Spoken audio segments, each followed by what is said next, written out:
Rosh Hashanah is the Jewish New Year, and as so has many traditions that Jews have followed over the centuries. We questioned our experts to enlighten us just what we need to know about the holiday. How is the Jewish New Year different from the New Year's celebrations in other traditions? Dr. Zvi Shimon from Bar Ilan University has all the answers. The concept of having a new year is common to all cultures.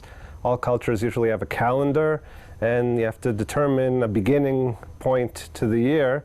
So therefore, this is kind of a universal concept. I think there's great differences if we analyze both in atmosphere, ambiance, and bottom line also content. When we get to Rosh Hashanah, the new Jewish year, I think the attitude is very different, the atmosphere is very different. First of all, there's a sense of awe. There's a sense of even some trepidation. There's also some joyousness, but it's one of spiritual upliftment, and that stems from our understanding what it is. Rosh Hashanah. It's basically the day where we enthrone God, we appreciate God as the King of the universe, and hence there's also that sense of trepidation. But there's also that sense of joy, because when we approach God and get closer to God, man feels uplifted. So there's some kind of internal tension as far as the emotions. In the Jewish tradition, the coming year will be the year 5774. But what does that year stand for? Rabbi Shabtai Rappaport from the High Institute for Torah has a learned opinion on the subject. The reckoning of Rosh Hashanah is Rosh Hashanah, the first day of the year, is 400 years after the Temple of Destruction. The Jewish calendar was not an automatic calendar. It was a calendar that had to be ruled on every year, actually every month, by the High Court, by the Sanhedrin. And when the High Court closed down, they had to develop an automatic calendar, which means it'll like shoot and forget. They set the rules and there'll be it has to work by itself. And it happens to be that Friday, if you calculate backwards according to the existing calendar, Friday 5,773 years ago is a good start. But I don't think there is a claim that actually this was the day of the creation. It's only a calendar convenience. The food we eat on Rosh Hashanah carries a lot of symbolism, explains Chaya Nitzan from web TV channel Orot.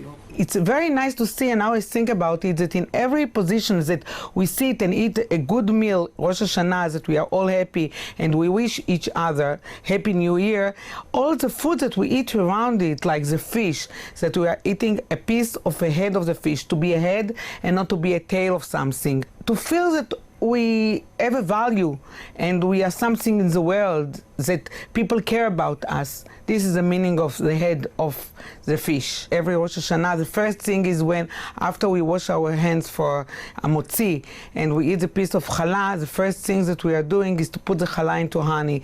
And that is for sign to have a new sweet year. And the second fruit that we are taking and putting into honey is the apple. The apple means a fruit that we have it through the beginning of the world, and the honey is something very sweet, and the point that we put one into the other gives us also a new sweet year to begin with it. We eat carrots on Rosh Hashanah because carrot in Hebrew is gezer. Gezer it means like she'igzor aleinu gzorot tovot, that God will give us only good things during the year. Gzera. Gzera means that He should cut our life into good things. We eat the dates on Rosh Hashanah because dates means in Hebrew tamar. Tamar, we have the meaning of the word tamu. Tamu means the end. We want to have the end of being with enemies around us. We want to succeed.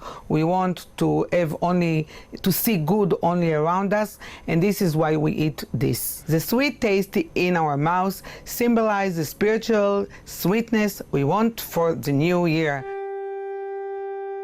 Dr. Shimon reminds us that one of the main traditions of Rosh Hashanah is the blowing of the shofar, which has a very important task of invoking us. When we hear the truah, that alarm sound, it's basically a wake-up call, and I think it's a call for a certain change, right, in direction. And we're supposed to contemplate and think, what have we done in the past that we're not happy with? And more importantly, what are we going to do in the future? What direction are we going to take our lives now?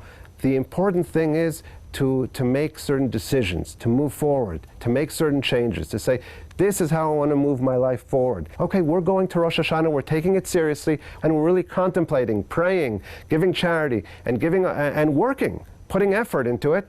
And if God sees that we're trying to make some changes, the very idea of waking up and really determining that we want to change positively, I think that is the major and central aspect of Rosh Hashanah.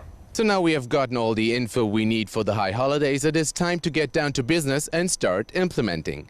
For JN1, I'm Ron Jacobsohn in Jerusalem, wishing all our viewers around the world Shana Tova, Happy Jewish New Year.